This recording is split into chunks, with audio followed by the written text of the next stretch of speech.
Amados irmãos, estimadas irmãs em nosso Senhor Jesus Cristo, a liturgia da palavra deste 10º domingo do tempo comum nos fala a respeito do conhecimento do verdadeiro Deus.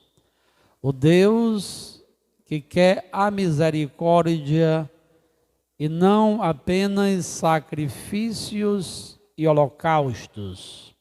É o ensinamento que a profecia de Oséias coloca para aquele povo daquela época que viveu no 8º século antes de Cristo. Ensinamento que perpassa na atualidade da palavra de Deus, aos tempos de hoje, aos tempos odiernos. Naquele tempo o povo vivia uma decadência moral muito grande. Um povo que havia se afastado do verdadeiro Deus. Um povo que praticava a injustiça e a idolatria. Mas um povo que, por encargo de consciência, continua oferecendo a Deus sacrifícios, holocaustos, uma religião de mero ritualismo. Por isso, a palavra do profeta é para convocar o povo à conversão, à mudança de vida. É Deus falando pela boca do profeta. Eu não quero sacrifícios e holocaustos, mas eu quero a misericórdia e o conhecimento de um Deus que é misericordioso. Jesus toma para si esta situação e vai nos mostrar, nos revelar o Deus de misericórdia, não apenas com ensinamentos bíblicos, com passagens, com instruções, mas Jesus tem atitudes que revelam o coração misericordioso de Deus. E é por isso que ele passa lá na coletoria de impostos e vai chamar Mateus, ou também Levi, o mesmo nome. Mateus, segue-me. E naquele momento, Mateus passa a ser um seguidor fiel de nosso Senhor Jesus Cristo. Mas é importante sabermos quem era Mateus. Mateus, um publicano, um cobrador de impostos, um grande pecador, uma pessoa de má fama, considerado um ladrão, um traidor do povo, porque servia ao Império Romano e arrecadava excessivos impostos do seu povo e também, não somente repassava ao Império Romano os impostos, mas quando tinha oportunidade, como todo um bom publicano, ele também tirava um pouco para si. E é por isso que era odiado. O povo não gostava dos cobradores de impostos. Se cruzassem com eles na rua, eles desviavam o caminho, eles eram completamente odiados. Embora fossem homens ricos, tinham muitos recursos, mas não gozavam da simpatia do povo. E Jesus mostra que ama os pecadores. Jesus resgata os pecadores. Jesus quer transformar a vida de todos os pecadores. E Jesus vai até lá e diz: segue-me. Interessante que ele imediatamente se levanta e segue a Jesus. Parece uma magia, mas não é bem assim. Ele já sabia quem era Jesus. Vocês que têm facilidade para ir à internet, para assistirem aos filmes, às séries. Existe uma série agora chamada The Chosen, que significa os excluídos, os escolhidos. Lá na Netflix tem 8 episódios. É bom sabermos que há muita ficção ali, não é literalmente o que está na Bíblia, inclusive os nomes às vezes são trocados, episódios que não tem na Bíblia. No entanto, a figura de Mateus é apresentada como este cobrador de impostos que é muito curioso, alguém muito atento, que vai de um lado e vai de outro, e que também fica observando quem é Jesus. Alguém que é rico, alguém que tem muita fortuna e abandona tudo para seguir a Jesus, é porque deve estar encantado com a proposta de Jesus. Ele que tinha dinheiro, mas que tinha o repúdio do povo, agora se sente amado e excluído e acolhido por Jesus. Jesus é um Deus amoroso que ama o pecador. E não somente o chama, mas vai à casa de Mateus. Mateus está feliz, agradecido a Jesus e promove uma refeição, um jantar. E quem eram os amigos? Eram outros pecadores como ele. E os fariseus que praticavam uma religião minuciosa da observância dos rituais não estão contentes com Jesus. E eles vão até os discípulos para perguntar: por que que o vosso mestre se mistura com os pecadores, com os cobradores de impostos e faz refeição com eles? Não era aceitável que aquele que se dizia o Messias, o Santo, o Justo, pudesse se misturar com os pecadores. Ainda hoje a sociedade tem esse pensamento. Quem é bom precisa andar com os bons. Quem é mau anda com os maus. Como é o provérbio que o povo repete: mostra-me com quem andas, que eu te direi quem tu és.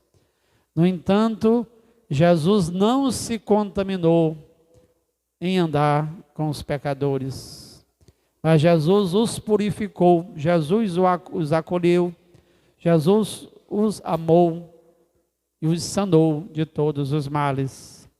É bem verdade que se você colocar uma criancinha, um adolescente, para andar com pessoas que já estão no pecado, facilmente os mais jovens também vão se contaminar. Mas Jesus estava por cima de tudo isso. Seu coração misericordioso e terno acolheu e converteu todas as pessoas.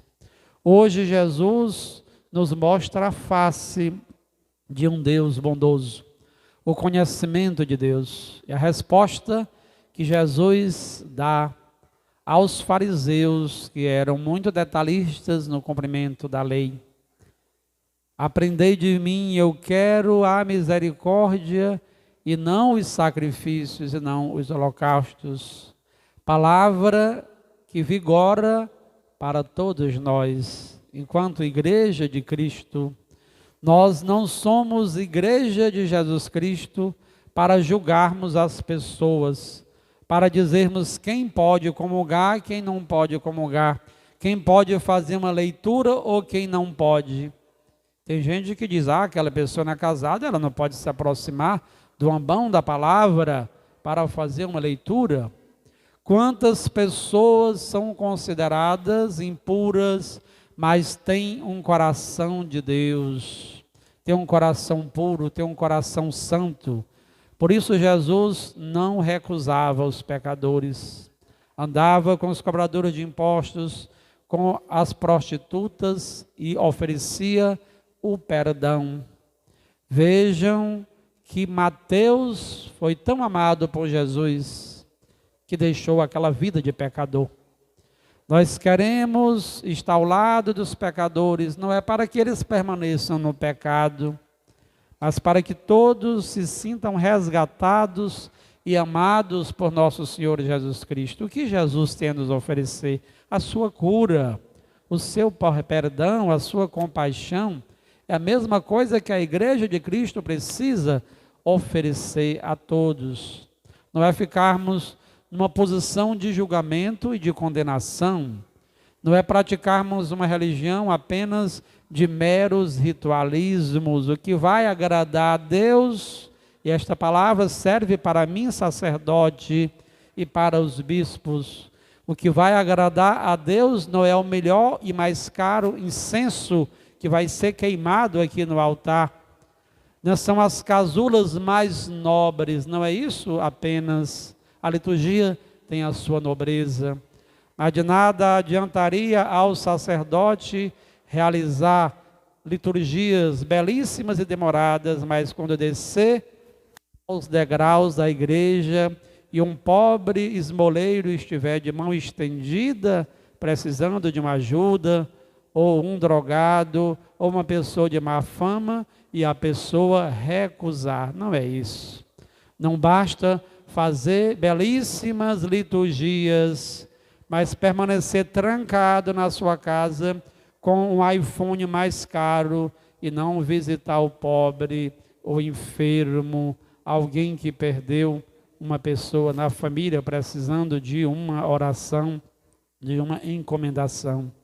Nós precisamos unir a liturgia à vida, e a misericórdia é, sem dúvida, a coluna da nossa igreja, porque é assim que Jesus fez, é assim que Jesus faz, é assim que nós também devemos fazer.